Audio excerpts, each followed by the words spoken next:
Ravi Dharamshi, CIO at ValueQuest, joining in the show right now to talk about exactly that. Ravi, hi. Thanks for your time. Ravi, how do you make sense of the budget yesterday and, of course, the STT hike on F&O from an investment perspective? Uh, no, I think first of all, we shouldn't be judging the budget only through the prism of capital market. Of course, we are capital market participants, so we are definitely much more impacted. But budgets are about economic direction and policy intent, while markets are about marginal flows. And I think the major disappointment came from the fact that we did not do anything to attract those marginal flows. We've been essentially facing FII selling since last year or so, and there was nothing in the budget to stem that flow. I think that is where the disappointment in the market came from. I won't rule it as a referendum on the budget, whether that budget was bad. In fact, I wouldn't even go to the extent of penning it on STT increase, because I think it's too small a thing in the entire scheme of things to make such a big dent. It's just a lack of intent from the government to attract foreign flows is what disappointed the market more than what is there in the budget or isn't there in the budget.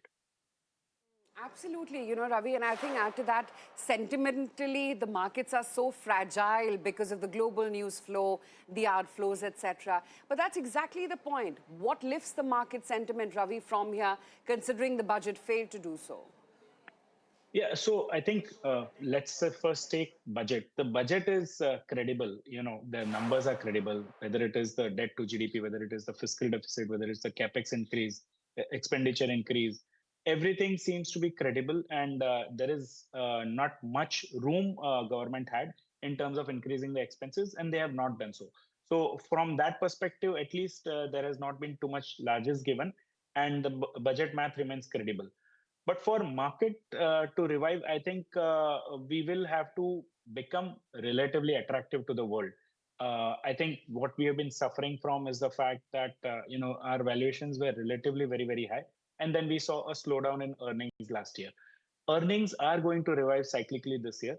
However, we need to see the growth to be more than 10-12%, and only then will relatively we become more attractive than the other emerging markets. Other emerging markets are very attractively valued. I think we are reaching a point where I think our premium is completely washed out, and we are now at a relatively neutral, if not attractive level as compared to the emerging markets.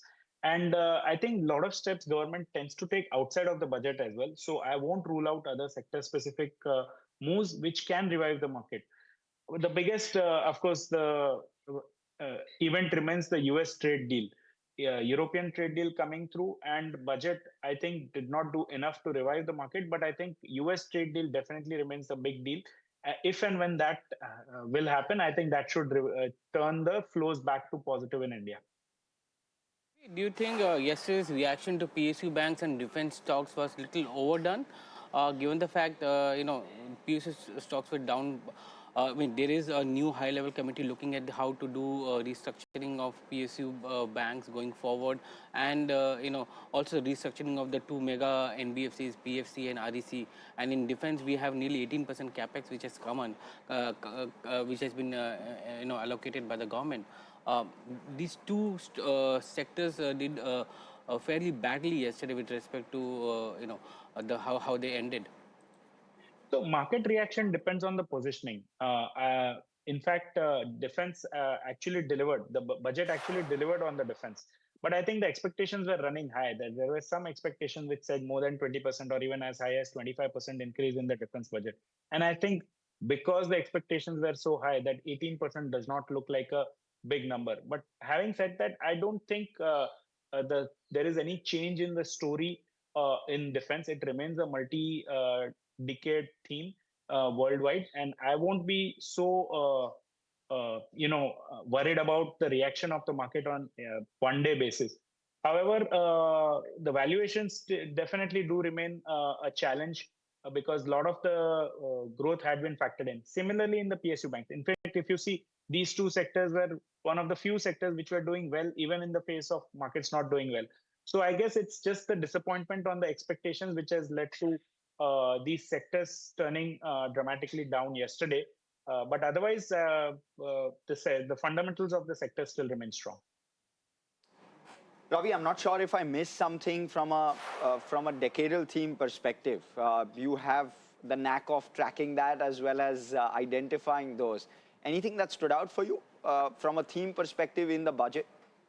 So I think the budget speech did not have any mention of renewables or battery storage or anything. But if you go inside the details of the budget, you will see that there is absolutely fantastic focus on these areas. And I think government is actually doing a very good job of moving from one stage to another. So if the last 4 5 years were about building out the solar capacity, the next few years are going to be about building the storage capacity. And I think very smartly government has reduced duties or continued some of the exemptions, which is going to lead to lower capex as well as lower opex for companies that are focusing on battery storage systems, data center. The bill of material for even for manufacturing some of the renewable equipment is going to come down. And I think in today's scenario where it is essentially a multipolar fragmented global economy, what tends to happen is you have to have control over your own supply chain. It is not about you're going to get it cheaper from somewhere else and you should not hence manufacture that in India.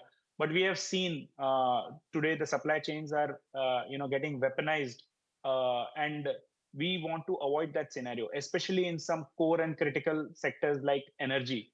So that is where I think the entire focus on nudging the scale and then nudging upward and backward integration is what this budget has actually laid out. And I think that is a brilliant move in terms of, and I think a lot of the commentary has missed that. I would give a lot of credit to the government in continuing with the focus on renewable energy.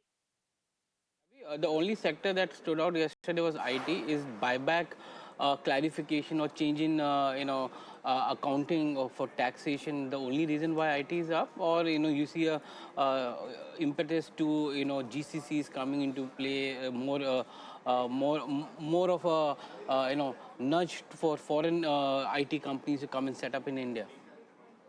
No, so the GCC coming in and for nudge for foreign companies to come, they do not benefit Indian IT companies in any which way. So the only positive from the budget yesterday definitely was the fact that the buyback route has opened up again. In fact, it is in some way contrary to the. I mean, I do believe that Indian IT companies are not doing a good job of allocating their capital. If they have to go back to doing buybacks, that means they are not investing enough. And there's a lot of innovation happening in the technology space as well. We might not develop large language models, but at least we need to focus on developing the small language models, get into the AI race. And we cannot be only the picks and shovels providers. We need to build platforms. We need to build applications on top of that. And I do believe that Indian IT companies have the required skill set, but I think they lack the will and the courage to put that money to use. In fact, if what we saw from TCS announcing a big data center capex, it was a huge move away from remaining asset light to becoming asset heavy. Similarly, if you see the hyperscalers in US, these magnificent seven companies, they were all asset light business models, but now they are going heavily into doing capex in the data centers. So they are also joining the AI race. So I think Indian IT companies right now, as we stand today, I do not offer the prospects of growth beyond single digits, and that is not exciting enough. Buybacks will do a little bit of good in the short run because the capital is going back to the minority shareholders if they are not able to find good use for it. But I think from a nation point of view, we need these companies to step up and join the race of deep technology and AI. So Ravi, as you look ahead now, of course, budget is an event which will get digested today, tomorrow.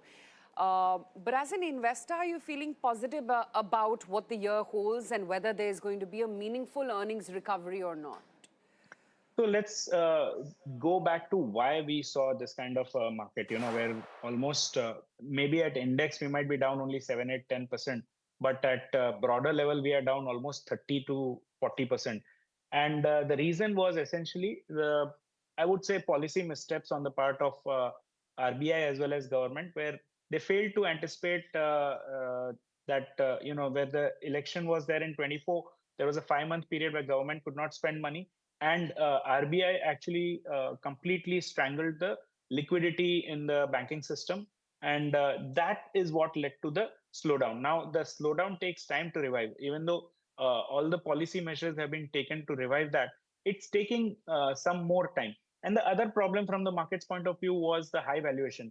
Over there, I would say we have traversed almost 80% of the journey, if not 90%, and valuations have started to become attractive again. So both government and RBI policy stance have changed, and valuations have started to become attractive. So from that perspective, a cyclical recovery in earnings and cyclical recovery in the market is on the cards in the later half of this year. From a very, very short-term perspective, I think globally also other emerging markets have rallied, and that has made their attractiveness a little lesser. So I do believe that second half of this year holds a different story than what we have seen whole of last year and this month as well. Ravi, do you see a risk to the margin trade book at this level, given the fact that you have seen a lot of margin funding happening to silver Bs and gold Bs, and that's on the back of a lot of collateral coming from the main flagship shares which have been put as collateral for this margin trade? No, for sure. I think one leg of selling can happen because of these over leveraged momentum chasing positions. I think a lot of people climbed the gold and silver train pretty late in the day, and that is going to lead to a severe shake-off. I mean, in fact, we have already seen the shake-off, and everybody is quite deep down in the water.